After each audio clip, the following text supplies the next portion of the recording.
Another year, same thing. Mental lapses, old, slow, not athletic.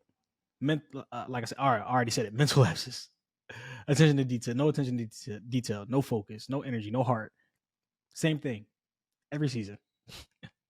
is honestly getting tired to watch. I'm really getting over it. But what's up? Another episode 14. Another episode of Off the Cliff Show. Another episode of the Off the Cliff Show, brought to you by 14 for Market Podcast Network. Make sure you are liking, subscribing if you're watching on YouTube. If you are listening on Apple Podcasts, Spotify, make sure you hit that like button. Even Knicks fans, y'all all came to my comments after the game, been talking to me all week throughout this series. Make sure y'all hit that like button and subscribe button too. Appreciate y'all, man. It's all love. But back to the Sixers, man. This is another team with absolutely no heart, no dog in them, no fight. They just do this thing where they just wilt in the biggest situations where you need a stop or you need a bucket or you need that key rebound.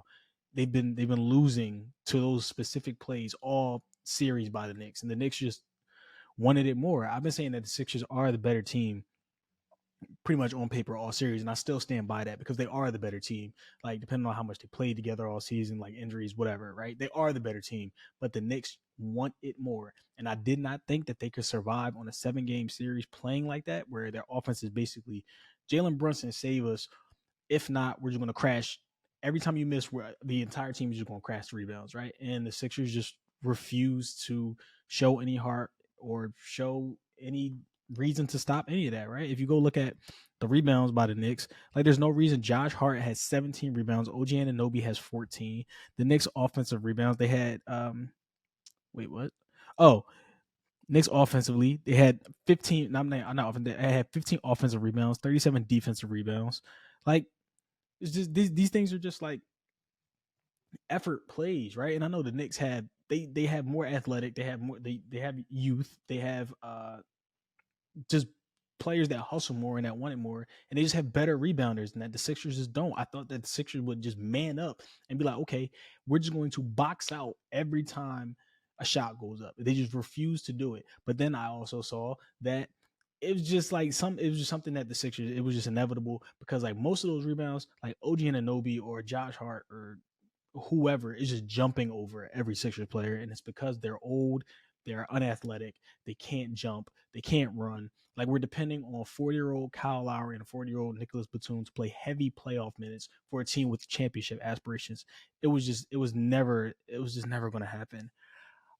It's terrible roster construction by Daryl Morey. He went into the deadline, half-assed it, because you don't know what's going to happen with Joel Embiid, but he went into the deadline and was like, all right, well, we're just going to go acquire Buddy Hield, give up 2 second-rounders or whatever.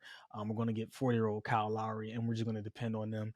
Buddy Hield has been unplayable. Campaign, I forgot he got Campaign too, but Campaign has had more minutes than him. And it's just like, what are we doing? Like, they never actually had a shot. Like, Joel was coming back with 4 or 5 games left in the season. This is like his 13th game back. It's just like, it's terrible. Like, it's just terrible roster construction by Daryl Morey. We've been saying the same thing over and over. They're always slow. They always have mental lapses. They never have attention to detail. They're never focused. They're unathletic. They can't shoot. Like, the Knicks took advantage of, they were able to wipe Joel and Tyrese Maxey completely out of the game on offense because the others could not hit shots or take advantage of the Knicks hard doubling Joel when he touched the ball and hard doubling Maxey to get the ball out of his hands and crowd in the paint. It was so frustrating to watch. It was a couple times Kyle Lowry would have an open three and he would pump fake it just because his release just was not fast enough, and the Knicks were flying around because they knew, like, none of the Sixers, well, nobody outside of Tyrese Maxey and Joel Embiid were there to take over for the moment. Like, even Kelly Oubre, who had, like, I don't have a problem with how Kelly Oubre played today, but it's like he made some pretty dumb decisions down the stretch of the game. Like, it's tough to watch.